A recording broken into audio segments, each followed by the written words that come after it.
ഈശോ മിശിഹായ്ക്ക് സ്തുതിയായിരിക്കട്ടെ. യേശുവിന്റെ ജനനം സകല മനുഷ്യർക്കും ആനന്ദം നൽകുന്ന സത്വാർത്തയാണ്. എത്രമാത്രം ആഹ്ലാദത്തോടെയാണ് നമ്മൾ യേശുവിന്റെ ജനനത്തെ സ്വീകരിക്കാനൊരുങ്ങുന്നത്. പ്രത്യേകിച്ച് ക്രിസ്മസ് കാലം കുട്ടികളായ നമുക്കാണ് ഏറ്റവും കൂടുതൽ സന്തോഷം നൽകുന്നത്. ഉണ്ണീശയെ സ്വീകരിക്കാൻ സുഹൃതങ്ങൾ ചെയ്ത് പുൽക്കൂടൊരുങ്ങുമ്പോൾ 25 നോമ്പിന്റെ 13ാം ദിനത്തിലാണ് നാം ഇന്ന്. മദർ തെരേസയുടെ ജീവിതത്തിൽ നിന്ന് ഒരു കൊച്ചു കഥ കേൾക്കാം. ഒരിക്കൽ പാവങ്ങളുടെ അമ്മയായ മദർ തെരേസയുടെ സന്നിധി സമൂഹത്തിൽ ചേരാൻ ഒരു മൾട്ടക്കാരി പെൺകുട്ടി കടന്നു വന്നു.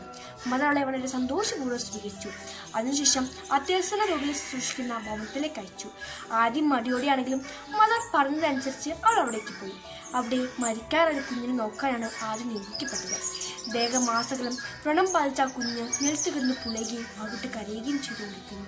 അറപ്പും വിഷമവുമെല്ലാം മെലിഞ്ഞ് അവൾ ആ കുഞ്ഞിനെ ശുശ്രൂഷിച്ചു. എങ്കിലും മണിക്കൂറുകൾക്കുള്ളിൽ ആ കുഞ്ഞ് മരിച്ചു. തന്റെ ജോലി ഭംഗിയെ നിർവഹിച്ച ശേഷം അവൾ മദറിന്റെ അടുക്കൽ തിരിച്ചെത്തി. തികഞ്ഞ സന്തോഷത്തോടെ അവൾ മദറോട് പറഞ്ഞു, മദറെ, 3 മണിക്കൂർ നേരം ഞാൻ ഉണ്ണീശോയെ കരങ്ങളിലെടുത്തു. വളരെയേറെ ദൈവസ്നേഹത്തോടെ ഒരു ചെറിയ കാര്യം ചെയ്യുന്നത് ഒരു വലിയ കാര്യം ചെയ്യുന്നതിനേക്കാൾ ഭേദമാണ്. കൂട്ടുകാരെ, ഈ മൾട്ടാക്കാരിയ പെൺകുട്ടിയെ പോലെ എപ്പോഴെങ്കിലും നിങ്ങൾ ഉണ്ണീശോയെ കരങ്ങളിൽ എടുത്തിട്ടുണ്ടോ, ശുശ്രൂഷിച്ചിട്ടുണ്ടോ? എന്നാൽ ഈ ക്രിസ്മസ് നാളിൽ ഒരു രോഗിയെങ്കിലും ആശ്വസിപ്പിക്കാമോ? പ്രാർത്ഥന.